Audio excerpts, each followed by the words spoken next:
Bridge course है ना, कल हमने आपका ब्रिज कोर्स में गणित का टेस्ट लिया था और गणित के टेस्ट में आपका पहला प्रश्न था 432 गुणित 5। 432 गुणित 5। 432 में हमें 5 का गुणा करना था, सही बात है। तो गुणा करेंगे तो क्या आएगा, देखिए गुणा करने का तरीका देख लो। गुणा करने का तरीका, क्योंकि अब हम आगे 9th में। सामान्य रूप से आप गुणा किस प्रकार से करते हैं, ऐसे लिखेंगे। ये लिखा हुआ आड़ा, इसको आप कर देंगे खड़ा, ऐसे ही करते हो ना, सामान्य तरीका यही है। मगर जब हम बड़ी क्लास में आ जाते हैं तो हमें इस तरीके से नहीं करना है। अब हम बड़ी क्लास में आ गए तो दिमाग भी बड़ा रखना पड़ेगा कि नहीं। बड़ी क्लास में बड़ा दिमाग रखना है तो कैसे करेंगे, देखो 5 दूनी 10 की हासिल, 5 दिया 15 और 1 16 का हासिल, 5 चौक 20 और 1 इस तरीके से गुणा करना। गुणा इस तरीके से होगा। 9th में आ गए। 9th में कौन सी गणित है, कौन सा स्कूल है ये, हाई स्कूल। और हाई स्कूल का मतलब क्या, हायर मैथमेटिक्स, हायर साइंस, मतलब हाई यानी उच्च गणित। हाई यानी उच्च गणित पढ़ रहे हैं हम। अब उच्च गणित में हमें तरीका चेंज करना पड़ेगा, है ना। तो प्राइमरी के तरीके से नहीं करेंगे, जो प्राइमरी तरीका है ना आपका, उस तरीके से नहीं, इस तरीके से गुणा करेंगे। समझ में आ गया ना कैसे हुआ। यस, चलो सेकंड क्वेश्चन था आपका। सेकंड में दिया था भाग 537 भागित 6। 537 भागित 6 ये सवाल था आपका। 537 में आपको 6 का भाग लगाना है। अब 6 का भाग वही लगा सकता है जिसको 6 का पहाड़ा याद होगा। अब इसमें शर्त पहाड़े याद होना जरूरी है। अब बिना पहाड़े के आप सोचो कि इस सवाल को कर लूं तो संभव है क्या। भैया हम युद्ध में निकलेंगे तो युद्ध में हमें हथियार ले जाना पड़ेगा कि नहीं, या तो लठ ले जाओ या बंदूक ले जाओ या तलवार ले जाओ, तो ही तो आप दुश्मन से जीत के आएंगे। तो इसी प्रकार ये गणित के पहाड़े क्या हैं, इसके हथियार हैं, है ना। अब हम क्या करेंगे, 537 में 6 का भाग लगाएंगे।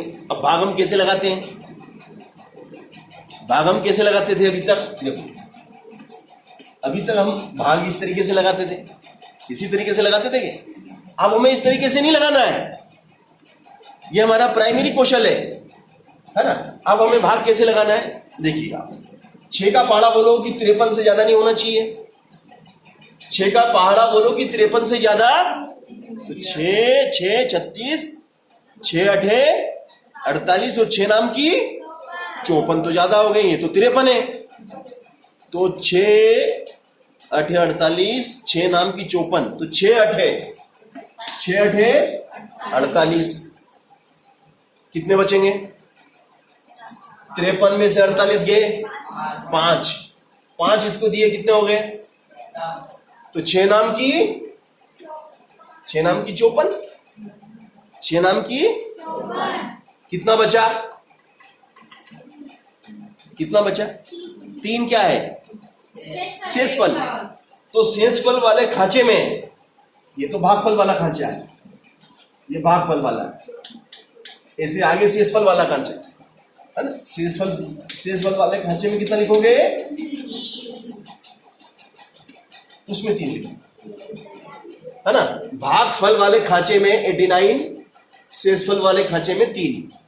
ओके, नेक्स्ट क्वेश्चन था आपका थर्ड। एक वर्गाकार खेत है, उसकी भुजा की लंबाई 40 मीटर है, तो खेत का परिमाप ज्ञात कीजिए। अच्छा, किस किस के खेत है, हाथ खड़े कर लो। जिन जिन के खेत है वो हाथ खड़े कर लो। ऐसे मेरे तो नहीं है, मैं नहीं करूं, जिसके खेत है वही करना। अच्छा, सब अधिकांश खेत वाले हैं, तो भैया बैठ जाओ। खेत कैसा है? वर्गाकार। वर्गाकार, तो इस टाइप का खेत है किसी का। किसी का खेत कैसा है? इस टाइप का किसी का खेत है भैया, वर्गाकार, चारों तरफ से एक जैसा। एक वर्गाकार खेत है जिसकी भुजा की लंबाई 40 मीटर है। ये 40 metre and 40 metre and 40 metre and 40 metre. This is square. वर्ग को क्या कहते हैं? स्क्वायर, है ना। छोटे मोटे नाम इंग्लिश में भी याद करो, है ना, ठीक है ना। जैसे पानी को वाटर कहते हैं ना, तो कभी अपने घर में कोई मेहमान आ गया और वाटर, प्लीज वाटर, क्या मांग लिया भगवान जाने क्या मांग लिया। तो एकदम एकदम प्योर हिंदी मत बनो। प्योर हिंदी वाला इंसान भी नहीं चलेगा, है ना, ठीक है ना। तो इसके रहने वर्ग, इसके रहने वर्ग, जिसकी चारों भुजाएं कैसी होती हैं? बराबर लंबाई की होती है, चारों कोण समकोण होते हैं। इस टाइप का आपका वर्गाकार खेत है। अब इस खेत का परिमाप निकालना है। परिमाप का मतलब क्या होता है? परिमाप का मतलब मेढ़ा, मेढ़ा है कि भावर है, जो भी है, खड़ा हो बेटा, बता। परिमाप का मतलब क्या होता है बेटा? परिमाप का मतलब क्या होता है?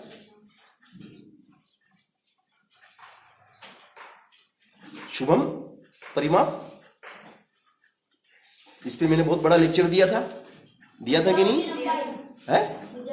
भुजाओं की लंबाइयों का योग, भुजाओं की लंबाइयों का योग यानी जोड़। Very good. मतलब इसकी कितनी भुजाएं हैं? बैठ जाओ। कितनी भुजाएं बेटा? चारों भुजाओं को जोड़ लो। यहां परिमाप मतलब, परिमाप का मतलब होता है एक चक्कर में चली दूरी। जैसे मैंने यहां से दौड़ना शुरू करा या चलना शुरू करा, ये यहां से मैं चला, यहां पे आया, यहां पे आया, यहां पे आया और वापिस यहां पे आया, एक चक्कर पूरा हो गया। एक चक्कर में चली दूरी उसकी चारों भुजाओं के योग के बराबर होती है। चारों भुजाओं का योग क्या कहलाता है? परिमाप कहलाता है। तो इसका परिमाप कितना हुआ? 160। Very good. तो परिमाप, वर्ग का परिमाप हुआ 160 मीटर। मतलब अगर इसके चारों ओर मुझे कांटे वाले तार लगाना है, बोले मेरे खेत में बोले बकरियां घुस जाती है, भैंस घुस जाती है, गाय घुस जाती है, तो कांटे वाले तार लगा देंगे तो 160 मीटर का तार खरीद के लाना पड़ेगा। जब इसके चारों ओर कांटे वाले तार लगेंगे और आपकी फसल को कोई नुकसान पहुंचा नहीं पाएगा, ठीक है ना। तो ये परिमाप हो गया। चलो अब क्वेश्चन नंबर 4, खाली बॉक्स में सही संख्या लिखे, है ना। क्वेश्चन नंबर 4 भी बहुत अच्छा प्रश्न था आपका। ये था आपका 3/5 धन 4/5, 3/5 धन 4/5। अब यहाँ पे खाली बॉक्स बना दिया, उसने पूछा बताओ यहाँ क्या आएगा। 3/5 धन 4/5 को हमें जोड़ना है। क्या करना है? जोड़ना है। इसका मतलब क्या हुआ कि भैया, इसका मतलब हुआ कि एक चॉकलेट है, ये क्या है? एक चॉकलेट है, उसके मैंने 5 हिस्से करे, 1 2 3 4 एंड 5। 5 में से कितने खा गया मैं? 3 टुकड़े खा गया। 5 में से 3 मैंने खा लिए, ये 3 मैंने खा लिए, ठीक है। फिर एक और चॉकलेट है, उसके भी मैंने 5 टुकड़े करे, 1 2 3 4 5, है ना। अब इसके कितने टुकड़े खा गया मैं? 4 टुकड़े खा गया। तो कुल कितने खा गया मैं? कितने खा गया मैं बताओ? 7 खा गया। तो 7/5 उत्तर क्या आ गया? 7/5। नीचे तो 5 लिखना ही है आपको, नीचे तो 5 लिखना ही है। कितना खा गया? कितनी चॉकलेट खा गया? तो 7/5 चॉकलेट खा गया। समझे कि नहीं? इस तरीके से ये सवाल आपका होगा। अब इसमें दिया बड़ा छोटा या बराबर, बड़ा छोटा या बराबर का निशान लगाइए आप। जैसे कि यहां पे लिख दिया इसने 18 है और यहां लिख दिया 20। बताओ कौन सा बड़ा और कौन सा छोटा? 20 बड़ा और गुड। 20 is greater than 18। तो जो बड़ा होता है उसकी तरफ क्या आ जाएगा? जो बड़ा उसकी तरफ क्या आ जाएगा? ये स्पीकर आ जाएगा। ये स्पीकर है, ये लाउड स्पीकर आ गया कि तू बड़ा है। ये बोल दिया, इसमें से चिल्ला रहा है तू बड़ा है, तू बड़ा है। ये स्पीकर लगा दिया, यहां से चिल्ला रहे अपन तू बड़ा है, तू बड़ा है। ये सीख गया 20 बड़ा है। समझ गए कि नहीं? तो बड़ा का निशान इसकी तरफ। -12 -18 -12 -18। चलो बता कौन बड़ा, -12 या -18? -18 बड्डा है, यू बड्डा भाबर कौन है? 18। तू बता बेटा। 18 विद्या? अरे भैया -12 बड़ा है। बैठ जाओ। अब कैसे बड़ा बताता हूं मैं एग्जांपल देके। -12 बड़ा है। बोलो सर कैसी बात कर रही है? अरे भैया ये -12 और ये -18। अब मैं बताता हूं। देखो ये जो -12 है ये धन के अधिक निकट है। ये धन के अधिक निकट है। जब संख्या रेखा पढ़ते हो ना तुम, संख्या रेखा पढ़ी, यहां पे होता है बीचों बीच में 0। फिर यहां पे चलते 1 2 3 4 5 6 7 8 9 10 11 है ना। फिर इधर +1 2 3 4 5 6 7 है ना। इधर धनात्मक, ये धन का 1, धन का 2, इधर ऋण का 1, ऋण का 2, ऋण का 3, ऋण का 4, ऋण का 5 है ना। ऋण का 5, ऋण का 6, ऋण का 7, ऋण का 8, ऋण का 9, ऋण का 10, ऋण का 11, ऋण का 12 और ऋण का 13, ऋण का 13 और ऋण का, समझ रहे हो ना। अब देखिए धन के अधिक निकट कौन है? इस धन के, धन या 0 के समझ लो, 0 के अधिक निकट कौन है? 0 के ज्यादा पास कौन है? ऋण का 12, ये ज्यादा पास है। और ऋण का 18 ज्यादा दूर है। इसलिए जो ज्यादा दूर है वो छोटा है और जो ज्यादा पास है वो बड़ा है। एक और एग्जांपल दूं मैं। चलो ये तो मैंने संख्या रेखा से समझाया आपको है ना। एक एग्जांपल और अपन अपने दैनिक जीवन का लेते हैं। अपने दैनिक जीवन में अपन देखते हैं कि भैया हमारे जो पड़ोसी, हमारा पड़ोसी है, उसने बैंक से ऋण लिया। ऋण यानी समझते हो? ऋण का मतलब कौन कौन समझता है? बैंक से ऋण लेते हैं। खड़ा हो, क्या होता है ऋण? यानी उधार लिया। बैंक से उधार लिया, ऋण लिया। और अंग्रेजी में क्या बोलेंगे इसको? लोन। LOAN, LOAN, loan. ऋण, उधार, कर्जा, माथे। कितना? 18 लाख। किसको? किसका माथे? हमारे पड़ोसी का। हमारे पड़ोसी का 18 लाख ऋण है। कितने लाख ऋण है? 18 लाख का ऋण हमारा पड़ोसी का है ना। बंद कर दो इसको। और ये ऋण कितना है? मेरा, हमारा खुद का समझ लो कि हमने कितना ऋण ले रखा है। हमने कितना ऋण लिया? 12 लाख का लिया। पड़ोसी ने कितने का लिया? 18 लाख। हमने कितना लिया? तो दोनों में से पहले फ्री कौन होगा? 12 लाख वाला होगा ना। ये जल्दी टेंशन फ्री हो जाएगा ना, जल्दी टेंशन फ्री। और इसको चुकाने में टाइम लगेगा है ना। तो जो कर्जा लेता है वो छोटा, जिसके ऊपर ज्यादा कर्जा वो उतना छोटा, जिसके ऊपर कम कर्जा वो थोड़ा बड़ा, और जिसके ऊपर कर्जा ही नहीं है वो सबसे बड़ा। भाई जिसने उधार ही नहीं लिया, किसी बैंक से उधार नहीं लिया, ना पड़ोसी से लिया, वो सबसे बड़ा। कर्जे वाले को दब के रहना पड़ता है। अगर मान लो मैंने किसी को पैसा उधार दिया है तो वो में से दब के रहेगा कि नहीं, कि नहीं यार अपन ने पैसे ले रखे, तमीज से बोलना पड़ेगा, इसकी हाँ में हाँ करना पड़ेगी, है ना।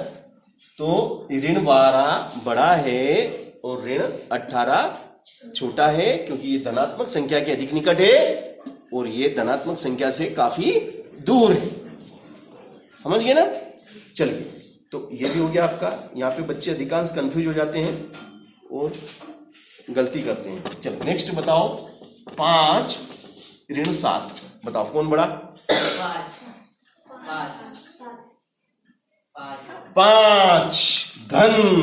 अरे भैया धन कद रहो 5 लाख, इधर ऋण है तो 7 लाख, तो ये तो ऋण को तो जितना बड़ो उतना छोटो, ऋण का जितना बड़ा उतना छोटा, ऋण का जितना बड़ा उतना छोटा। बताओ कौन बड़ा।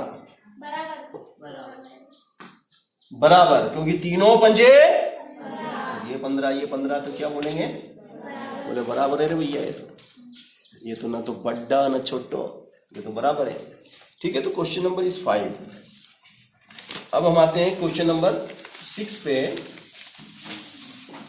अब 6 में कहता है दी गई आकृति के छायांकित भाग को भिन्न के रूप में लिखो।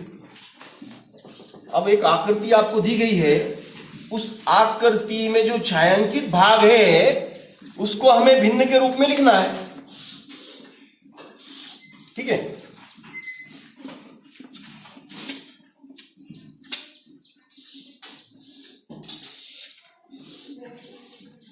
फिर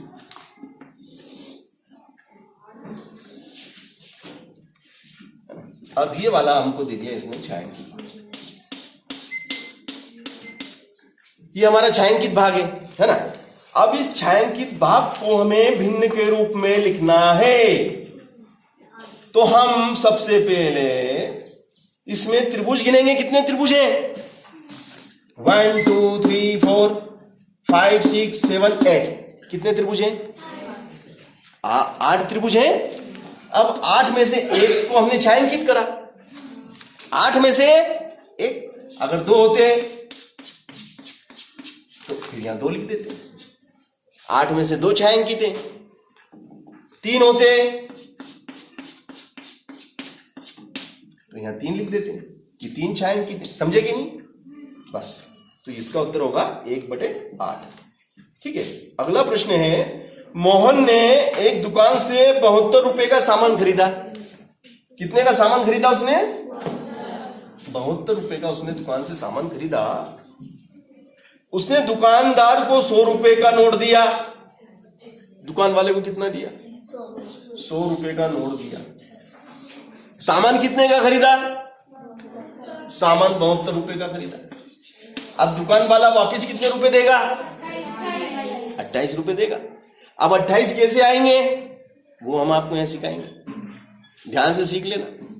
फिर मत बोलना कि भाई हमको घटाओ नहीं आते हैं, क्योंकि मैं जो ट्रिक बताऊंगा वो घटाओ की वही ट्रिक है।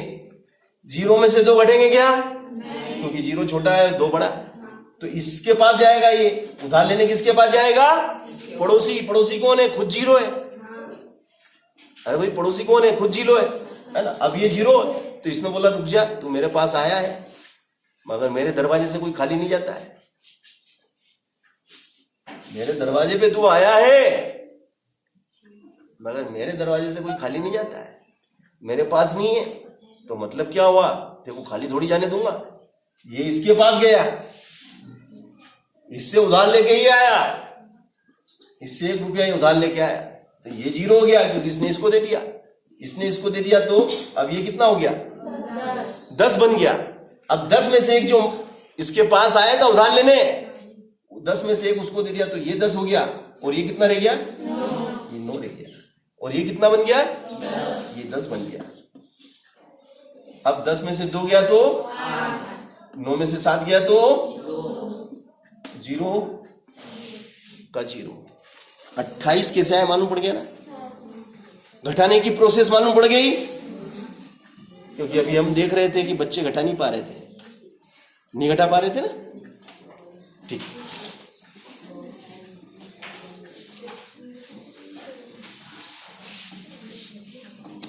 अगला प्रश्न है, सुरेश ने अंकित से 600 रुपए उधार लिए और सुरेश ने अंकित को 120 रुपए प्रति माह करके वापस लौटाए, तो कर्ज चुकता होने में कितने माह लगेंगे?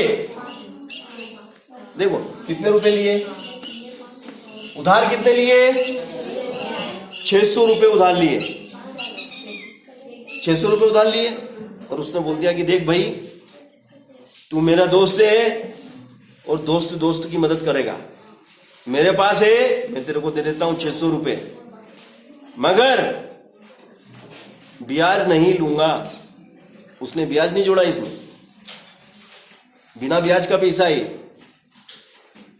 600 रुपए उधार लिए और सुरेश ने अंकित को 120 रुपए प्रति माह करके वापस लौटाए। 120 रुपए हर महीने दिए उसने उसको। कितने दिए? 120। ये 120 रुपए हर महीने देगा वो। तो कितने महीने में? हिसाब खत्म, बराबर। 0 से 0 कट गया, 0 से 0। कितना रह गया ऊपर? नीचे 12 से 60 काटो, कितनी बार कटेगा? 12 पंजे 5 महीने में हिसाब बराबर। 5 महीने में वो 600 रुपए चुका देगा। 120, 120, 120, 120 और 120 हो गए 5 बार और हो गया 600। अगर वो ब्याज लेता तो 5 महीने में हो जाता क्या हिसाब? नहीं होता। चलो, एक दर्जन पेन की कीमत 84 रुपए है, तो एक पेन की कीमत क्या होगी? एक दर्जन पेन खरीदे अपन ने। कितने दर्जन खरीदे? एक दर्जन पेन कितने में आए? 84 रुपए में आते हैं। एक दर्जन पेन खरीदने गए तो 84 रुपए देने पड़े। अब एक दर्जन में कितने पेन होते हैं बेटा? आरती, कौन बोला?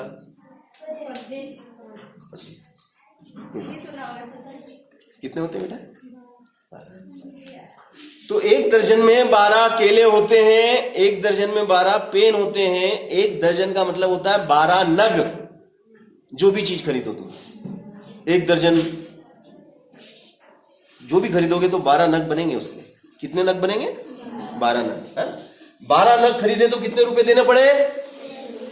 84 रुपए देने पड़े। और एक ही पेन खरीदेंगे तो कितने कम देने पड़ेंगे कि ज्यादा? 12 पेन के लिए 84 रुपए दिए, तो एक पेन के लिए कम देंगे कि ज्यादा? कम। कम के लिए क्या करेंगे चंचल? कम के लिए क्या करना पड़ेगा?